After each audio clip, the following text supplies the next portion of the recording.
Hey guys, so let's discuss a new topic, which is open source versus open source LLM versus open AI model. Okay, so we have talked about that either you can buy or you can build. Okay, so you can build, you will not go and build from scratch. There you have to use all the regex design, the string pattern and everything you have to give there. Just use the existing one and then fine tune that model. So open source LLM you can use, okay, or you can buy or you can use the OpenAI APIs. So here let's say both, okay. This is the one of the biggest decision in AI architecture, okay, in AI architecture, that companies choose between option like let's say closed or API models, for example GPT-4 from OpenAI, or open source models like Llama or Mistral, okay, which one to use. So we will see what is OpenAI or closed model, what is open model, okay, open source model, what are the advantages and disadvantages for both. Now you use model through API. Let's say for closed, if I talk about OpenAI model, so let's say you are using model through API, so your application will call OpenAI APIs, okay, and then it will, so the response will come, let's say, from GPT-4. GPT-5 is also there in the market now. You do not own model weight, okay, that is owned by the companies, infrastructure and training pipeline.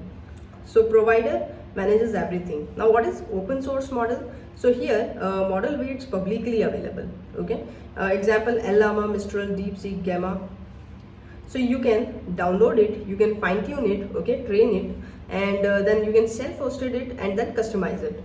So high level difference if you talk about, so access, so OpenAI you will access through API and open source you will access through self-hosted. Now infrastructure, so this one is managed and this is your responsibility. Now customization, this one is limited, this one is full. Privacy, this one is external, this one is internal. Setup complexity, so OpenAI is easier and open source is harder. And cost at a scale, so OpenAI is high, the cost will be higher there, and potentially lower, so later. So after some time, this one will become cheaper for you. Now, but initial cost is already there, okay. Now OpenAI advantages. Let's talk about advantages and disadvantages for both. So like OpenAI advantages, the first one is best quality model, okay, because already it is managed by the companies, okay, for them, for which we are paying a huge amount. Example GPT-4, advanced reasoning, okay, strong coding and better instructional follower. So usually best in class quality you will get there. Now very easy to use, okay, just API call, no need to manage GPU, Kubernetes, inference, and then scaling also. Fast time to market, so start building immediately, great for startups, prototypes and MVPs. Continuous improvement, so provider upgrades model, and then infrastructure also, optimization also, okay, automatically, you don't need to take headache of all those things. Now OpenAI disadvantages. So what are the disadvantages? Very first thing, expensive at scale, okay. Heavy AI traffic means it is very costly, especially for long prompts and large context windows. Now vendor lock-in, so it means that depends on the provider, okay. What is the risk? API pricing changes, outages and policy changes, okay, we cannot do anything. Less control, so cannot fully customize architecture, inference engine and low level optimization. Data privacy concern if you talk about, so enterprise data we are sending externally, right, so major issue for banks, healthcare and governments. Now open source advantages, let's say, so open source, definitely you have created it, so you will have a full control. You control your hosting, fine tuning, deployment and latency optimization. And better privacy because data stays inside companies infrastructure, so important for enterprise AI. Lower long-term cost, okay, so at massive scale self-hosting may become cheaper, especially with optimized inference, batching and quantization. What is quantization? We have already discussed in the earlier video. Now fine-tuning, so can train model on company document, domain specific, okay, and then internal workflow according to your data. For example, best Llama you have taken and then you will fine-tune it for the legal chatbot.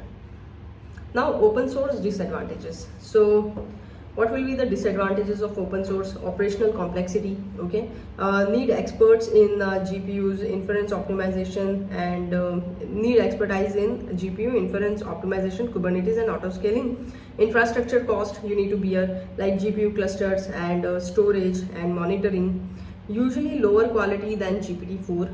So many open source model improving rapidly, but frontier models is still often stronger. So frontier model means the advanced model, OpenAI's model, okay. Example, open source architecture, if you see, so user request will go to API gateway, from there it will go to vLLM, Triton, okay, inference layer, and then from there it will go to self-hosted Llama, let's say. It is not going to OpenAI GPT. Now example of OpenAI architecture, so here user request will go to backend, from there it will call the OpenAI API, and then this one is much simpler, okay. Example, so decision metrics, if you talk about, so if you have a startup, okay, they are designing MVPs, so they will definitely, the OpenAI would be the better choice for them.